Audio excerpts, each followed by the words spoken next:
All right, so are you ready to use your brains a little? Because today we are going to be diving deep into the world of Socrates. And I bet you've heard the name before, but how much do you really know about Socrates? Well, today we're going way beyond just his most famous quotes to try to uncover who Socrates really was and why people are still talking about his ideas centuries later. And to make things even more interesting, get this, Socrates didn't actually write anything down himself. So everything we know about him comes from what other people wrote, which is kind of like trying to understand like a band, but the only recordings you have are, I don't know, some bootlegs that their biggest fan recorded or something. Yeah, it's like a hugely key philosophical puzzle, and people even call it the Socratic problem. It's like trying to put together an entire life and like an entire philosophy just from, what other people said about him years later. And the thing is, these accounts, they don't always agree with each other. Wow, that is such a good point. It'd be like trying to figure out what your friend is really like, but the only person you can ask is like their roommate who has very strong opinions about them. So how do we even begin to like untangle all of this? Who are the main players in this whole philosophical mystery? Well, if we're talking about Socrates, we have VE to talk about Plato and Xenophon, who were both his students.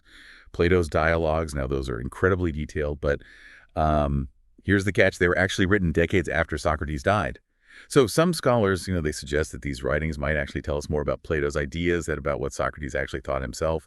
And then there's Xenophon, who is more of like a historian and kind of a military mind, and his version of Socrates, well, he's a little less philosophical and a little more down to earth, a real Athenian citizen. Okay, so it's like we're dealing with two different versions of Socrates here, right? We've got Socrates, the like philosophical rock star, and then we have Socrates, the practical guy, just living his life in Athens.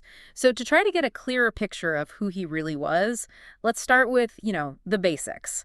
When and where did Socrates live? All right, so picture ancient Athens, about 470 BC. Now, unlike some of the philosophers who came after him, Socrates wasn't some rich kid, born with a silver spoon. His dad, he was a stoneworker, pretty ordinary job, and his mom was a midwife, which is kind of funny because later on it becomes relevant to how Socrates actually thought about like philosophy in his work. Oh, that's really interesting. I'm already kind of seeing how, even knowing where he came from, it's interesting to see how he ended up like applying that to his philosophy. Yeah, exactly. And even though, he wasn't born into wealth, Socrates still got a pretty decent education. Gymnastics, poetry, music, that kind of thing, which was pretty typical for Athenian boys back then. So we've got Socrates, not exactly part of the Athenian upper class or anything, but still, like, really into learning and thinking about all this stuff. Where does philosophy actually come into play for him? Well, that's where things get really interesting. See, Socrates wasn't about locking himself away in a room somewhere and writing a bunch of books that nobody could understand. He was all about bringing philosophy out into the real world, like literally. Okay, I gotta say, you've got my attention. That's pretty cool. So what did that actually look like? Like, paint me a picture of Socrates in his element. Okay, so imagine this. The Athenian Agora, their version of like a marketplace, totally buzzing with activity, people buying and selling stuff, arguing about politics, you name it. And right there, in the middle of it all, is Socrates, just hanging out and talking to anyone and everyone who'll listen. I can practically see it now. There he is, just casually debating, like, the meaning of life in between haggling over the price of olives or something. And these weren't just your average run-of-the-mill conversations either, you see. This was the Socratic method in action. He'd ask these questions that seemed like really simple on the surface, but they would always make people stop and actually think about their beliefs.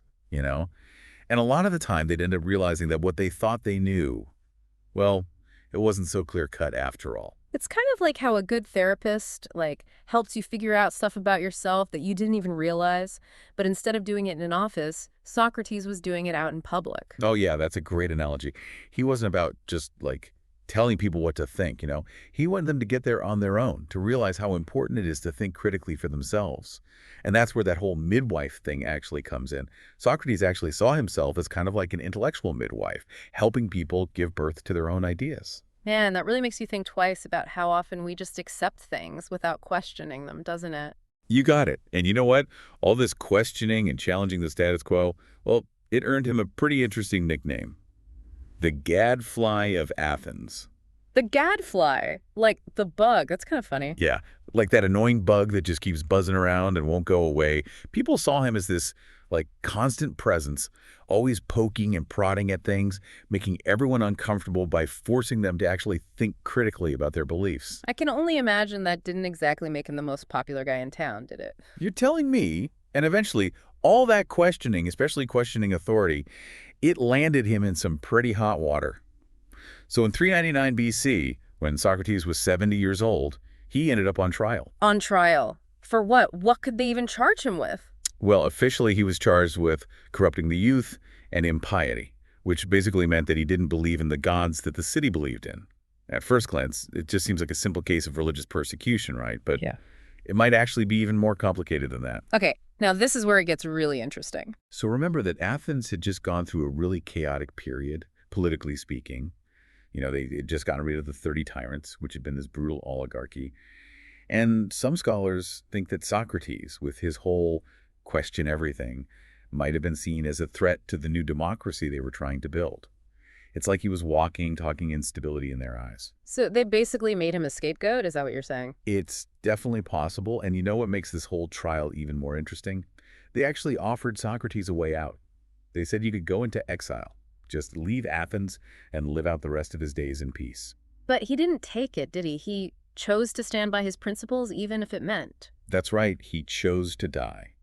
He famously drank hemlock, the poison, and in doing so, he became this symbol of philosophical integrity, basically a martyr for what he believed in. Wow. I mean, talk about going out on your own terms, right? To choose death over, like, betraying everything you believe in, that's pretty intense. Yeah, and it really shows you just how deeply he believed in living a life based on, reason and principles, even when things got, well, really tough, obviously. And it's amazing to think that, like, even after all these years, we're still talking about him, What is it about Socrates that still speaks to people, do you think? It's pretty wild when you think about it, isn't it? And honestly, I think part of it is that unlike some of the other big names in philosophy, Socrates wasn't really about building some big complicated system. He didn't leave us with some perfectly formed philosophy like a rule book or something. He was more about asking the right questions than he was about having all the answers. So it's less about, like, memorizing his ideas and more about learning how to actually think the way he thought. Yeah, exactly. His real legacy is the Socratic method. Yeah. That constant drive to find the truth by talking things out and like really questioning yourself and your beliefs. And I feel like especially nowadays when we're constantly bombarded with information from all sides, being able to think critically, to like take a step back and ask ourselves if what we're hearing is actually true, that's more important than ever. Oh, absolutely. It's so easy to just get swept up in everyone else's opinions, especially with social media and everything. Socrates is like this reminder to, slow down, take a breath, and ask why. Don't just take things at face value. Dig a little deeper. You know what I mean? So as we're wrapping up this deep dive into Socrates, what's like the one thing you hope listeners will take away from this? Like, what's that one nugget of Socratic wisdom they can carry with them? That's a good question. I think it would be this. Don't be afraid to be a little bit of a gadfly yourself. Yeah. Don't be afraid to ask tough questions. Challenge the things you think you know, even if it makes people uncomfortable. And remember that sometimes the first step to finding the truth is admitting that you don't know everything. And hey, who knows, maybe by asking why a little more often, by actually trying to understand things instead of just accepting them, maybe we'll all surprise ourselves with what we discover, right? Well, this has been an amazing deep dive, and thanks for joining us as we went all the way back to ancient Athens and got to hang out with one of history's most famous thinkers, Socrates. We'll see you next time for another deep dive. Thank you for listening. If you love history, don't forget to subscribe to History with Bree and Peter. Join us for more fascinating stories from the past. Hit that subscribe button and never miss an episode.